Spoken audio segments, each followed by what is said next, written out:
Guys, welcome to my channel. My name is Tridip और आज की इस वीडियो में हम लोग बात करने वाले हैं वन पीस के नए चैप्टर के बारे में। तो भाई कंसिस्टेंटली अच्छे चैप्टर्स देना, कोई ओडा सेंसेई से सीखे। Damn good, every chapter was damn good. तो चलिए बात करते हैं बिना किसी देरी के आज के इस नए चैप्टर के बारे में। तो चलिए चैप्टर स्टार्टिंग में हमें दिखाई देता है कि लूफी, नामी, जोरो और रोड सब लोग मिलकर वो चाबी ढूंढ रहे थे उस कासल में, बट उन्हें वो मिल ही नहीं रहा था क्योंकि उसमें बहुत बड़ा कासल है और वो लोग भाई अपने नॉर्मल ह्यूमन बींग्स उसको मिल नहीं रहे थे। फिर रोड बोलते हैं कि कहीं हम लोग चारुल से पूछ नहीं सकते। चारुल मतलब वो सबसे पुराना जैन, उसको बहुत सारी चीजें पता है, बट आई थिंक सो वो कुछ छुपा रहा है क्योंकि उसको अगर इतनी सारी चीजें पता है फिर भी वो लूफी को कुछ नहीं बता रहा है, स्ट्रॉ हैट्स को कुछ नहीं बता रहा है, तो कुछ तो गड़बड़ है दया। जोरो पूछता है कि हम लोग श्योर है कि हम लोगों को लोकी को आजाद करना है। तो लूफी बोलता है जोरो भाई तुझसे भी मस्ती आती नहीं है भाई, तू कुछ भी बोलता रहता है। करने दे मुझे, मेरे मन की करने दे, मुझे मन कर रहा है उठ छुड़ाने का, मैं छुड़ाऊंगा। आगे फिर देखते हैं हम लोग एक रेड कारपेट, वहां पे रेड कारपेट के बीच में जाके ना थ्रोन रूम है। तो कि रोड बोलते हैं थ्रोन रूम हो सकता है, तो बिल्कुल हम लोग देखते हैं एक टूटा फूटा थ्रोन, एक टूटा फूटा थ्रोन रूम और उसके बीच में एकदम प्रेजेंट है सर्कल, द मैजिक सर्कल, जिसके द्वारा हॉली नाइट्स आए थे। वो तो हम लोग को ऑलरेडी पता है, पर स्ट्रॉ हैट्स को नहीं पता कि हॉली नाइट्स आए थे। तो थ्रोन रूम में डिस्ट्रक्शन देखे ना वो लोग बोले कि बहुत ही रिसेंट टाइम में किया है, तो वो लोग सोच रहे कि इसको शायद लोकी ने किया है, बट हम लोग को पता है कि ज्यादातर चीजें लोकी ने किया है। बट वो सीलिंग के ऊपर जो सर्कल बना था ना वो लोकी ने नहीं किया। क्यों? क्योंकि वो सर्कल जो बना है ब्लैक लाइटनिंग की वजह से, मतलब कॉन्ट्रास्ट हालांकि की तरफ जो लाइटनिंग आती है उसके लिए बना है, जबकि वो सर्कल प्रेजेंट हुआ था, मैजिक सर्कल प्रेजेंट हुआ था हॉली नाइट्स आए थे तभी का तभी वो लाइटनिंग आया था और वो सर्कल मतलब ऊपर जो है ना वो डिस्ट्रक्शन हुआ था। फिर हम देखते हैं कि लूफी, जोरो, रोड, नामी सब लोग उस सर्कल को देखते हैं कि सर्कल आखिर है क्या। मुझे तो पर्सनली लगा था कि उन लोगों को ऑलरेडी पता होगा क्योंकि एक हेड में ऑलरेडी वैसे सर्कल उन्होंने देख के रखा था। बट लूफी बिग लूफी वो बोलता है इसको मैंने कहीं तो देखा था, बट मुझे एक्चुअली याद नहीं आ रहा मैंने कहाँ देखा था। भाई तू लड़ा है पांचों एल्डर के साथ, तू लड़ा है भाई सामने के सामने, तूने देखा होगा सामने। बट लूफी बिग लूफी बोलते कि इसको मैंने पढ़ा था, काफी ज्यादा चीजें, काफी ज्यादा लोग, काफी ज्यादा कंट्रीज में इसको यूज करते हैं ताकि वो किसी डीमन या फिर मॉन्स्टर को बुला सके।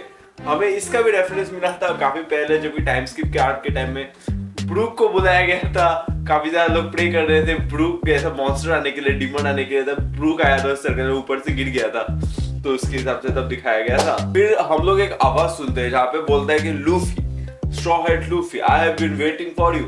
अब ये कौन है, ये कहाँ से आ रहा है? तो लूफी बोलता है तुम कौन हो, अपना चेहरा दिखाओ, पहले मुझसे मिलो फिर मुझसे बात करो। तो वो आता है, फिर हम लोग को ऐसे इंट्रोडक्शन देता है कि योसान नहीं, वो एक्चुअली गब्बान है जो कि रॉजर का फर्स्ट, जो कि रॉजर जो है ना फर्स्ट पायरेट किंग उसका क्रूमेट था गब्बान। तो हमें उसका भी इंट्रोडक्शन दिखाया जाता है। गब्बान बोलते हैं मुझे इस जगह से ना कुछ एक स्ट्रेंज हाकी का ऐसा फील हुआ था मुझे, पर वो हाकी अभी चली गई है। फिर मुझे तुम्हारा फील हुआ, फिर मैं यहाँ पे आ गया क्योंकि मुझे तुमसे मिलना था। मैंने बहुत कुछ सुना है कि तुमने काइडो को मार दिया, तुमने वानो को आजाद कर दिया, तो वजह से मैं अभी वानो में भी जा सकता हूँ, इसलिए मुझे तुमसे मिलना था। मतलब इसका मतलब क्या है कि वो काइडो के रहते हुए वानो में नहीं जा रहा था गब्बान। रॉजर का क्रूमेट काइडो के रहते हुए वानो में नहीं जा रहा था। तो भाई काइडो का दबदबा तुम लोग समझ रहे हो भाई, भौचाल है भाई बंदा अपना। वही बोलते कि और उसी भौचाल को, उसी दबदबे को किसने कम किया था? लूफी ने। तो गब्बान बोलता है मैं तुमसे भी मिलना चाहता था इसी रीजन की वजह से। और अभी सबको इंट्रोड्यूस करता है कि दिस इज योसान। हम लोग इसे सब लोग सेंसे ऐसे योसान बोल के बोलते हैं। तो लूफी बोलता है भाई ठीक है। लूफी बोलता है ठीक है, वैसे तो सब कुछ ठीक है, बढ़िया है, बट तुम पता है तो लोकी को आजाद करने वाला चाबी कहाँ पे? तो रोड बोलता है भाई इसको नहीं बताना था। तो लूफी बोलता है तुम भूल जाओ, मैंने कुछ बताया है, मैं तो गूंगा, मैं बोलने की नाटक करता हूँ, मैं गूंगा। लूफी ऐसा बोलता है। बट योसान जो है ना बोलता है कि गब्बान जो है ठीक है, आई लाइक इट, तुम भी रॉजर की तरह मच्छल उद्यम करने वाले, तुम भी रॉजर की तरह उद्यम करने वाले, तुम सीरीज में लाइन के हिसाब से नहीं चलते। तो जो कि हमें पता है, जो कि रेलिंग ने भी जब लूफी को देखा तो उसको रॉजर का एक थोड़ा फ्लैशबैक आया था। अभी गब्बान भी लूफी को देख रहा है, उसको रॉजर का फ्लैशबैक आया था। पर मैं तो सोच रहा हूँ भाई ड्रैगन भाई क्या कर रहे थे भाई, उसमें उसका ऐसा कुछ फ्लैशबैक किसी को आता ही नहीं है भाई। ड्रैगन का कोई सिमिलरिटी नहीं है, सब लोग लूफी को रॉजर से ही कंपेयर कर रहे थे क्योंकि रॉजर और लूफी का माइंडसेट, उसका पर्सनैलिटी बहुत ज्यादा सिमिलर है। तो इसके बाद जो है ना गब्बान बोलता है ठीक है चलो रोड वो थ्रोन हटाओ जरा। रोड भाई अपना काम आदमी भाई वो जाके थ्रोन हटाता है। हमें दिखता है एक अलग से रूम जो कि ट्रेजर चैम्बर की तरह। वहां पे बहुत सारे ट्रेजर्स है, बट वो ट्रेजर्स ऑलरेडी खाली हो चुके हैं क्योंकि बहुत पहले के थे और चोर ने ऑलरेडी चुरा लिया है। और वहां पे एक चाबी भी मौजूद है। उस चाबी को देखे देखता है अभी गाबन बोलता है कि इस चाबी को लेने से पहले तुम्हें मुझसे फाइट करनी पड़ेगी, मैं करूंगा इस चाबी की रक्षा, तुम मुझे हरा दो फिर तुम लेके जाना। क्यों? क्योंकि इसको अगर लोकी को आजाद कर दो, फिर लोकी अगर कुछ उल्टा पुल्टा करे, फिर तुम लोग क्या करोगे? तो लूफी तो बोलता है कि मैं तो भाई उसे फिर से मार के फिर से बांध के रख दूंगा।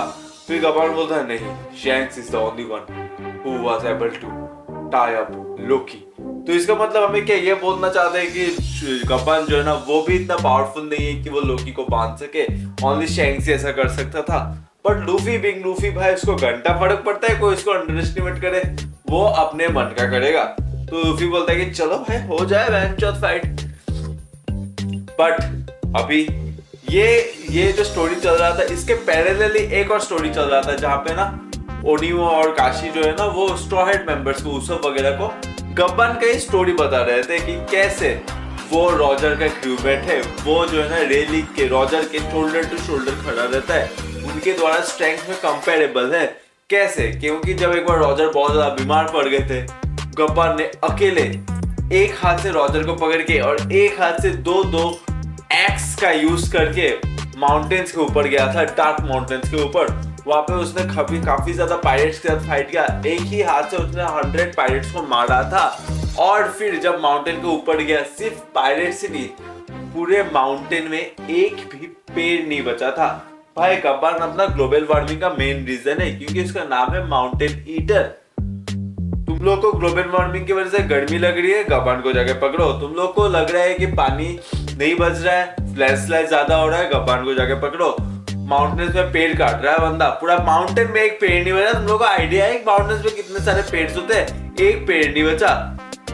Jokes aside, this is what Gaban's real strength is. तो वही था आज का चैप्टर और नेक्स्ट वीक ब्रेक है। और इसके बाद कुछ अगर एक्सप्लेनेशन वीडियो ऐसा चाहिए, मैंने इसको बहुत शॉर्ट एंड सिंपल वे में एक्सप्लेन करके आप लोगों को बताया। और कुछ अगर आप लोगों को जानना है कुछ थ्योरीज से तो कमेंट्स में बताइए, उस थ्योरीज के बारे में आप लोग डिस्कस करने का ट्राई करेंगे। आज की वीडियो के लिए इतना ही था। मुझे इंस्टाग्राम में फॉलो कर सकते 3deep_dy_। और अगर आप लोगों को जानना है कि सोलो लेवलिंग का सीजन 2 आप लोगों को देखना चाहिए या नहीं देखना चाहिए, या फिर कैसा चल रहा है, मैं क्यों डिसअपॉइंटेड हूँ, इस वाले वीडियो को देख सकते हो। अगर आप लोगों को जानना है कि आपको साकामोटो डेज देखना चाहिए या नहीं देखना चाहिए, इस वाले वीडियो को देख सकते हो। चलो तब तक के लिए bye bye, peace out, take care.